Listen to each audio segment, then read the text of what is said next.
Vamos ver se você tá fera em probabilidades? Eu sou Gui Marques e hoje nós vamos resolver 5 questões do Enem 2023, iniciando pela questão 166. Vamos dar uma olhada no enunciado? O enunciado diz o seguinte: visando atrair mais clientes, o gerente de uma loja anunciou uma promoção em que cada cliente que realizar uma compra pode ganhar um voucher para ser usado na próxima compra. Para ganhar esse voucher, o cliente precisa retirar, ao acaso, uma bolinha de dentro de cada uma das duas urnas A e B, disponibilizadas pelo gerente. Então, a gente sabe que existem duas urnas, uma urna A e uma urna B. Vamos já desenhar essas duas urnas aqui, nas quais há apenas bolinhas pretas e brancas. Então tem algumas bolinhas pretas e brancas na urna A e algumas pretas e brancas na urna B. Atualmente, a probabilidade de se escolher ao acaso uma bolinha preta na urna A é igual a 20%. Como esse enunciado é bem grande, já vamos anotando essas possibilidades aqui. Ó. Probabilidade de bolinha preta na urna A é igual a 20%. E aqui a probabilidade de bolinha preta na urna B é igual a 25%. É o que ele disse lá na sequência. Então, olha só, a probabilidade de escolher uma bolinha preta na urna B é 25%. Está aqui. Ganha o voucher o cliente que retirar duas bolinhas pretas, quer dizer, 20% aqui e 25% aqui de chance. Ele tem que retirar preta e preta, tá? Uma de cada urna.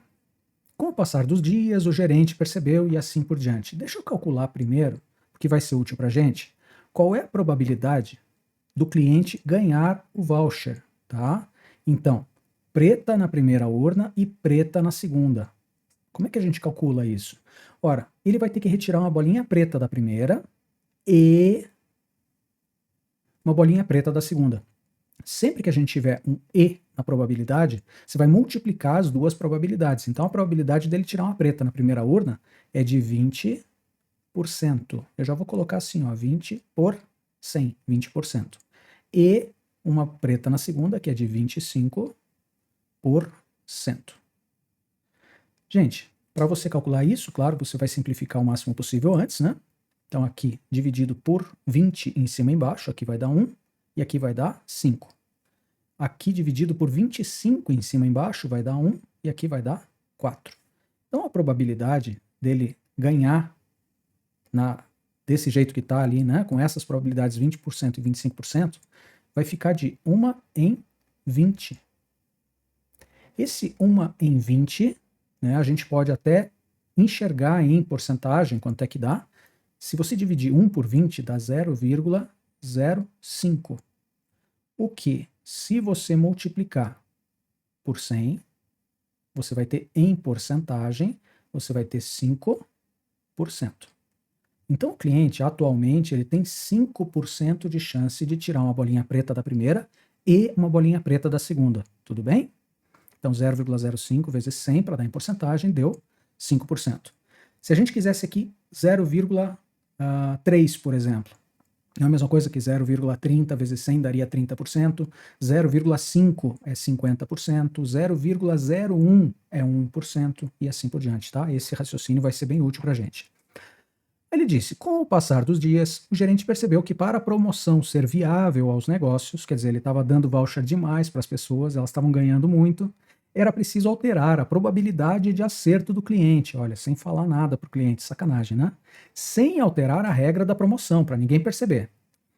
Para isso, resolveu alterar a quantidade de bolinhas brancas da urna B, porque aqui eu não sei quantas bolinhas tem, né? Quantas brancas e quantas pretas. Eu sei que a probabilidade de tirar uma preta é 25%. É de 1 para 4, né? É 1/4. Então, alterar a quantidade de bolinhas brancas da urna B de forma que a probabilidade de um cliente ganhar o voucher passasse a ser menor ou igual a 1%. Então, olha lá, ele quer que a probabilidade final, que hoje a gente calculou de 5%, passe a ser menor ou igual a 1%. Sabe-se que a urna B tem 4 bolinhas pretas. Opa, isso é muito importante. Então aqui eu sei que existem 4 bolinhas pretas. E quantas brancas? Eu não sei. Algumas brancas. Espera aí, eu acho que eu posso calcular quantas bolinhas brancas, porque a gente já tem a probabilidade de tirar uma preta, né? Então, na urna B, a probabilidade de se tirar uma bolinha preta, que a gente sabe que é de 25%, é de 4 bolinhas pretas sobre o total de bolinhas, não é isso? Então, eu tenho 4 em um total, que vai me dar 25%, tá? 25 sobre 100. Daqui a gente já pode tirar direto que, simplifica, claro, né? 1 e aqui vai dar 4, que o total de bolinhas é de 16. Então, se a gente sabe que são 16 bolinhas no total, só pode ter 4 pretas e 12 brancas. Concorda? Total de bolinhas é 16.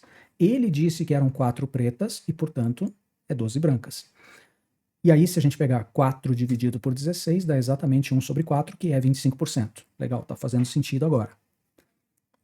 Sabe-se que a urna B tem 4 bolinhas pretas e que ambas as urnas, todas as bolinhas, têm a mesma probabilidade de serem retiradas, né? Isso é normal em qualquer extração de bolinhas em urnas assim, a gente considera normalmente, a não ser que o problema fale, que a probabilidade de qualquer bolinha é a mesma dentro daquela urna, tá?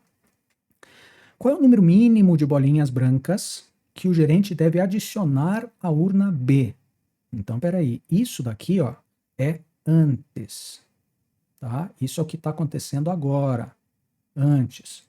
Depois, vamos pensar assim, depois ele vai adicionar algumas bolinhas brancas aqui na urna B, de tal forma que a probabilidade seja menor ou igual a 1%. Então, peraí, como é que a gente calculou a probabilidade antes? A probabilidade de preta e preta vai ser, ele vai mexer alguma coisa com a urna A? Não, né? Então, a gente continua calculando do mesmo jeito, a gente vai calcular desta forma aqui, ó, dessa maneira, só que a gente vai pensar que a urna A não mudou, então vai continuar sendo de 20%, 20%, e só que a probabilidade agora não é mais de 25%. Agora a gente vai ter que mexer com essa probabilidade para que o resultado no final dê, no máximo, 1%. Então vamos pensar o seguinte, qual é a nova probabilidade? Ele vai pegar aqui, ó, e vai acrescentar mais X bolinhas brancas depois, concorda? Qual é a probabilidade de ele tirar uma bola preta na segunda urna? Cuidado. Quantas pretas existem? Ele não vai mexer. Ele vai continuar mantendo aquelas 4 que existem lá. Num total de quantas bolinhas que vai ter na urna lá? Ó. Então eu vou ter as 4 pretas, eu vou ter as 12 brancas e vou ter mais X bolinhas brancas. Então o total vai ser de 16 mais X, concorda? 16 bolinhas que já estavam na urna, mais aquelas brancas que ele vai adicionar. Então vamos lá, a probabilidade de ele tirar uma bola preta na primeira urna e a probabilidade dele tirar uma bola preta na segunda urna tem que ser menor ou igual a 1%. Concorda? 1 sobre 100, que é 1%. Antes, ó, isso aqui é 0,01. Antes tinha dado 0,05, que era 1 para 20, né? Agora tem que ser menor do que 1%. Então agora a gente precisa resolver essa inequação para achar o valor de x. Tudo bem? Vamos simplificar primeiro tudo que der. 20 sobre 100, a gente já fez essa conta, deu 1 sobre 5 lá em cima. E agora vamos multiplicar, vamos pegar essa fração aqui mesmo. Ó. 1 vezes 4 vai dar 4, dividido por 5 vezes 16 mais x. Ainda não vamos multiplicar, porque pode ser que simplifique. 5 vezes 16 mais x. Esse é o que ficou embaixo. Né? Menor ou igual a 1 sobre 100. Sempre cuidado quando você for resolver inequação, que é o caso dessa que a gente está resolvendo agora, é porque quando você multiplica dos dois lados por um mesmo número, você mantém o sinal da inequação quando você multiplicar por números positivos, tá? Se você multiplicar aqui dos dois lados por menos 2, por exemplo, por menos 1, você vai trocar, você vai inverter esse sinal. É o único cuidado que você tem que ter aí. Então vamos lá, vamos passar multiplicando invertido, no caso 100 e 5 vezes 16 mais x são números positivos, então eu posso fazer simplesmente 5 vezes 16 mais x, e 5 vezes 16 mais x, passou para lá, né? Então, vamos fazer o seguinte, ó. Eu vou manter o lado da equação também para a gente não se perder lá. Ó. Eu vou passar multiplicando invertido, mas eu vou manter o lado. Vai ficar 4 vezes 100, que é 400, menor ou igual, só para a gente não perder o lado dela. 5 vezes 16 mais x, certo? Se eu passasse e daí jogasse para o lado de lá, eu teria que inverter. Então, só para a gente não correr esse risco. 400 com 5, lembra que eu falei? Vamos multiplicar depois, porque vai ficar mais fácil. Aqui vai ficar 1, e aqui vai ficar 400 por 5 dá 80, né? Então, finalizando, a gente vai ter 80 menor ou igual a 16 mais x. Cuidado, quando você passar para lá vai ficar menos x, e o 16, o 80 quando passar para lá fica menos 80. Lembra que eu falei para vocês tomar cuidado com esse sinal negativo? Menos x tem que ser menor ou igual a 16 menos 80, que dá menos 64. Quando você multiplicar por menos 1, só não esqueça que você vai trocar o sinal da desigualdade. Fica x maior ou igual a 64. Isso diz pra gente o quê? Que se eu acrescentar x bolinhas aqui na urna B, brancas, eu tenho que acrescentar um número maior ou igual a 64 bolinhas brancas para que a probabilidade seja menor do que 1%, menor ou igual a 1%, certo? Então, qual é o número mínimo de bolinhas brancas, número mínimo de bolinhas brancas que eu tenho que acrescentar aqui? Tem que ser maior ou igual a 64, portanto, o número mínimo que eu preciso acrescentar é 64, certo? Pesadinho pro Enem, hein? Normalmente, as questões de probabilidade do Enem são mais simples. Esse a gente já teve que parar, ler com cuidado, pensar bastante, certo? Gente, se você quiser mais dicas como essa de preparação para o Enem, se inscreva no canal, porque sempre tem vídeos interessantes ali para você ver as resoluções dos Enems passados, né? E também novos vídeos de explicação desses conteúdos, tá bom? Vai lá, gente, se inscreve no canal e aí a gente passa para a próxima questão. Agora uma mais simplesinha para a gente relaxar depois daquela última questão que foi pesada, né? Vamos lá. Estudantes trabalhando com robótica criaram uma torneira inteligente que automatiza a sua abertura e o fechamento durante a limpeza das mãos. A tecnologia funciona da seguinte forma: ao se colocarem as mãos sobre a torneira, ele libera água durante 3 segundos para que a pessoa possa molhar. Em seguida, interrompe o fornecimento de água por 5 segundos, enquanto a pessoa ensaboa as mãos, e finaliza o ciclo liberando água para o enxágue, né, para você enxaguar, por mais 3 segundos. Considere o tempo em segundo contado a partir do instante que se inicia o ciclo, quer dizer, quando ele abriu a primeira vez. A vazão de água nessa torneira é constante. O esboço de gráfico que descreve o volume de água, isso daqui é importantíssimo, acumulado. O volume de água acumulado, quer dizer, já passou por ali 2 litros. O acumulado continua sendo 2 litros se eu fechar. Tá? O acumulado quer dizer, eu não vou zerar em momento nenhum. Liberado por essa torneira durante um ciclo de lavagem das mãos, em função do tempo, em segundo, é. Vamos analisar esses gráficos aqui, para a gente ver qual dos gráficos é o correto, né?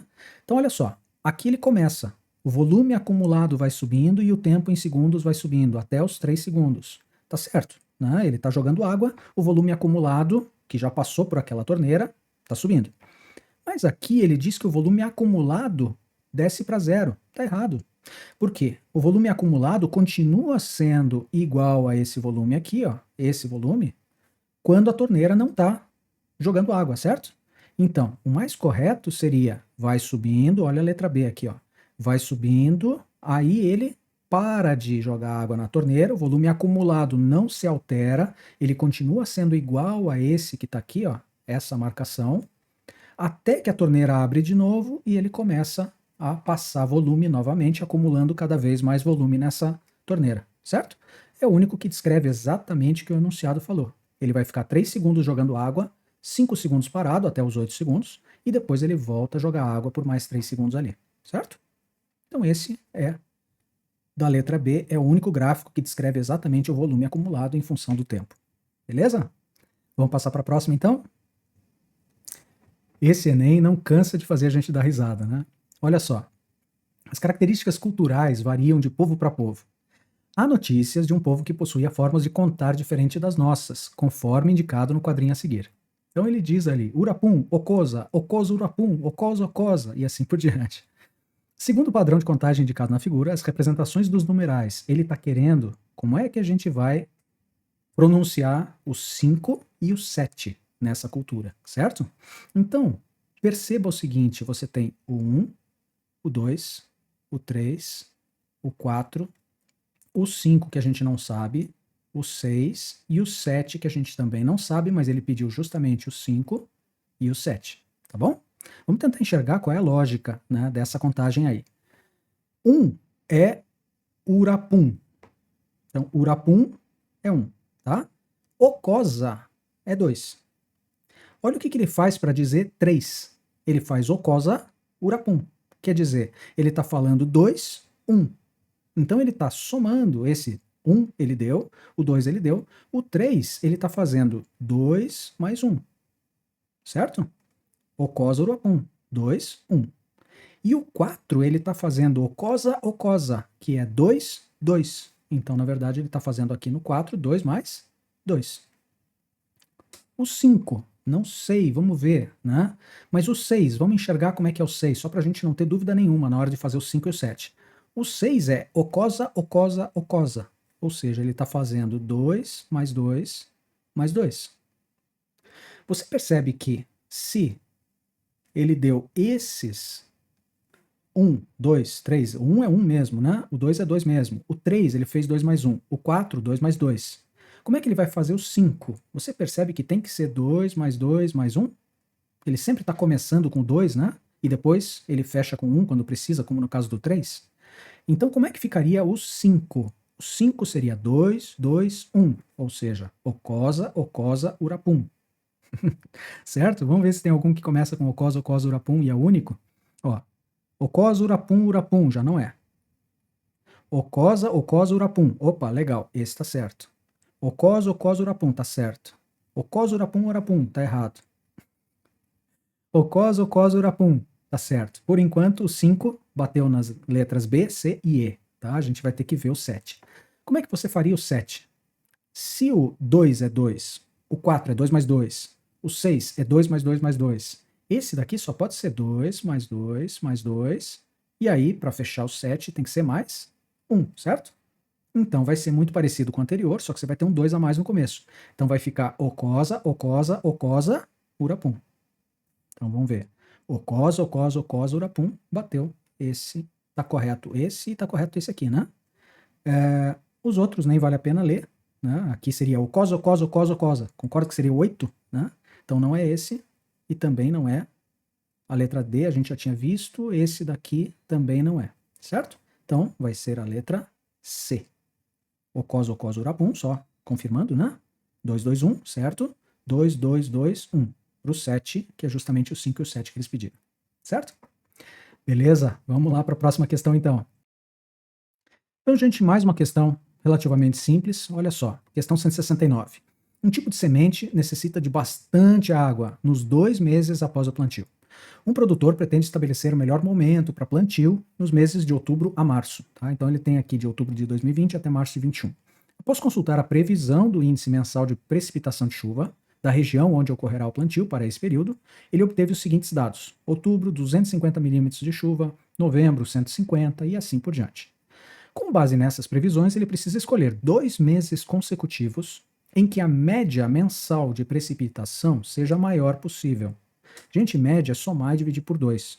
Mas como ele quer comparar várias médias aí, a gente não precisa dividir por 2, concorda? O que der a maior soma de precipitação no período vai ser a maior média também. Então a gente vai fazer simplesmente a soma, não vai ficar fazendo média não.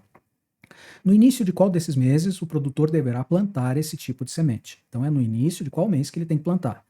Gente, soma de outubro e novembro. Vamos ver aqui, ó. Quanto que dá esse mais esse somado? Dá 400, certo? Esses 2 meses, 350. Já não é o melhor, porque a média aqui vai ser maior do que a média lá, né? Então a média, primeira média, que é 400 dividido por 2, é maior do que 350 sobre 2. Desses dois aqui, ó, 650. É grande. 450 mais 100 550, é só somar 2 a 2, porque ele pediu 2 meses seguidos, né? 200 mais 100 vai dar 300. Qual é a maior soma que você tem? Portanto, os 2 meses onde vai ter a maior média é entre o 200 e o 450. No início de dezembro de 2020, se ele escolher este mês de dezembro e janeiro, se ele plantar no início de dezembro, ele vai ter a maior precipitação média, certo? No início de qual desses meses o produtor deverá plantar? No início de dezembro, certo? Então também, sem enrolação, vamos passar para a próxima questão. Valeu! Então, para finalizar, já que a gente teve 2 questões tranquilinhas agora há pouco, vamos pegar uma questão pedreira de novo, vai? Olha só, uma loja vende seus produtos de 2 formas: à vista ou financiado em 3 parcelas mensais iguais. Para definir o valor dessas parcelas nas vendas, a loja aumenta em 20% o valor do produto, à vista, né, o valor do produto mesmo, e divide o novo valor por 3. Então a gente já vai fazer isso. A primeira parcela deve ser paga no ato da compra. Quer dizer, no dia que a pessoa comprou, já paga a primeira parcela. E as 2 últimas em 30 e 60 dias após a compra. Um cliente de loja decidiu comprar de forma financiada um produto cujo valor à vista é R$ 1.500. Então já vamos ver quanto é que vai ser o valor das parcelas dele, tá? Se o valor à vista é de R$ 1.500, o valor a prazo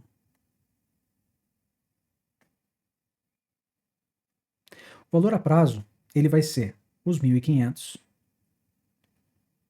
mais um certo valor que é 20%, ele diz que ele aumenta em 20% o valor do produto. Você consegue tirar de cabeça quanto é que é 20% de 1.500? Isso eu gostaria que você soubesse fazer, porque ganha muito tempo, tá? Para você fazer 10% é só dividir por 100, certo? Ou, desculpa, por 10. Então, se eu tiver 1.500, 10% é 150. Né? 10% é 1/10 do valor, então é dividir por 10. Seria 150. Mas 20% é o dobro disso. O dobro de 150 vai ser 300. Então, para calcular 20% de 1.500, basta você calcular quanto é 10%, que é 150, e multiplicar por 2. Isso aqui vai dar 300, certo? Bom, qual é o novo valor, que vai ser o valor a prazo? Vai ser 1.500 mais 300, vai ser 1.800.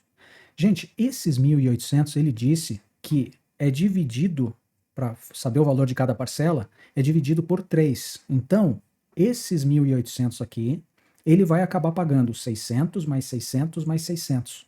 É dividir 1.800 por 3, são 3 parcelas que ele vai pagar. Vamos fazer uma tabelinha aqui só para a gente enxergar, tá? Então, quando eu faço à vista, eu pago hoje 1.500. Quando eu faço a prazo, eu pago hoje 600. Daqui a um mês, então, vou colocar assim, um mês, a gente vai pagar mais 600. E daqui a 2 meses, paga mais 600. Total a prazo vai ser 1.800, só que você não pode simplesmente somar assim porque tem os juros, né? Então, deixa eu fazer uma retinha aqui, ó, só para separar. E outra aqui, a gente consegue enxergar direitinho. Bom, gente, o que a gente precisa para poder saber o que o enunciado está pedindo, que é justamente, ele comprou de 1.500 aqui, se ele for pagar a prazo, ele está dando uma aproximação da raiz quadrada de 28, depois a gente vai usar isso, ele está pedindo qual a taxa mensal de juros compostos praticada nesse financiamento. É isso que ele está pedindo, qual é a taxa de juros que está sendo aplicado. A gente simplesmente somou 20% e dividiu por 3, mas será que é 1/3 de 20% que são os juros? Não é bem assim que a gente calcula, né? Para você poder fazer uma comparação entre valores no tempo, você vai ter que ter os 3 valores, né? Nesse caso, este 600, esse 600 e esse 600, no mesmo mês. Qual é a diferença de um mês para o outro? É justamente a taxa de juros que você tem que está sendo aplicada. Gente, se você pegar este 600 e passar para frente, para cá, você multiplica por uma determinada taxa de juros para você chegar no próximo mês com um valor maior. Concorda comigo? Esse 600 vale mais, porque a gente pode aplicar uma taxa de juros aqui, ó, no outro mês também. Agora, o que acontece se a gente tem o 1.500 que a gente vai querer comparar com os outros valores aqui no começo? Em vez de multiplicar e multiplicar para levar tudo lá para o final, para os 2 meses no final, o que a gente pode fazer é pegar esses 600, dividir por J e trazer para cá. Pegar esse um mês aqui, ó, dividir por J e voltar para hoje. De tal forma que esses 1.500 a gente vai comparar, a gente vai ver quanto vale, né? Esses 600 aqui que já estão na mesma data, esses 600 eu vou jogar para o início e esses 600 eu vou jogar para o início também, de forma que a gente possa igualar. Então, veja bem como é que funciona isso na prática. Eu tenho os 1.500 que ele poderia pagar hoje, os 1.500, que tem que ser a mesma coisa que os 600 que ele pagaria hoje, e daí não tem taxa de juro nessa parcela, porque é hoje, né? Não tem vai para cá ou vai para lá, ele já está nessa coluna do hoje. Mas estes 600 que estão aqui, ó, voltando um J. Então, em vez de multiplicar por J, eu tenho que dividir por J aqui, 600 sobre J, que é o juro, e mais essa última parcela, que em vez de vir para a direita eu estou indo para a esquerda, então eu vou pegar os 600, dividir por J e dividir por J de novo. Eu vou fazer os 600 da última parcela dividido por J vezes J, J ao quadrado. E agora a gente tem que saber quanto é que vale esse juro que está sendo aplicado para que a gente possa calcular essa taxa de juros aqui. Só perceba uma coisa, esse J que a gente vai achar, ele não vai sair em porcentagem, a não ser que eu multiplicasse por 100 já no início aqui. Então, esse J, por exemplo, né, ele vai dar 1, alguma coisa. Depois eu explico para vocês o que vai ser a classificação ali. Mas, por exemplo, se ele der 1,03, tá? O que vai ser isso? 1 é o valor principal. 1 é o valor do próprio 600. Isso daqui vai ser um aumento em porcentagem. 0,03 é a mesma coisa que 3 dividido por 100, certo? Então, isso daqui indicaria um aumento de 3%. Portanto, o juro vai aumentar 3% do valor do principal a cada mês. Então, a gente responderia aqui, ó, se fosse isso, né? 3%, certo? Então, esse seria o juro lá. Mas não é esse o resultado que a gente vai ter. Eu só vou deixar aqui no cantinho uma dica para a gente quando a gente chegar no resultado final, tá? Vou fazer reto aqui que ficou feio. Vou deixar aqui esse lembretezinho aqui para o final. Bom, vamos ter que resolver essa equação. Como é que resolve uma equação como essa? Né? A primeira coisa que eu vou fazer é passar esses 600 para cá subtraindo, vai ficar 1.500 menos 600 dá 900.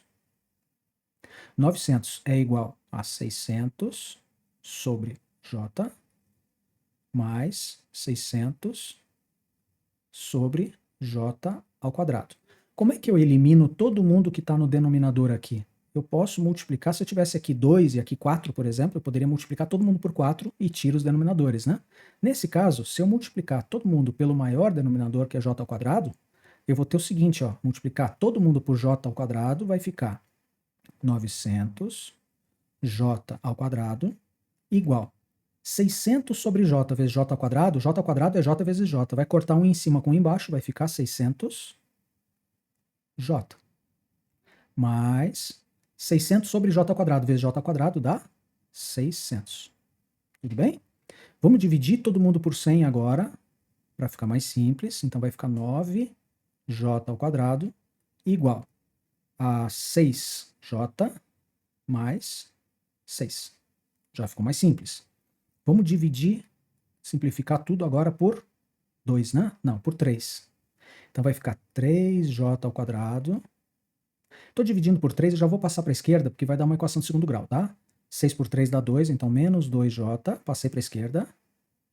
Mais 6 por 3 dá 2, passa para cá, fica menos 2, igual a 0. Talvez agora a gente use essa aproximação que ele deu de 5,29 para a raiz quadrada de 28, porque a gente vai ter que fazer Bhaskara aqui, né?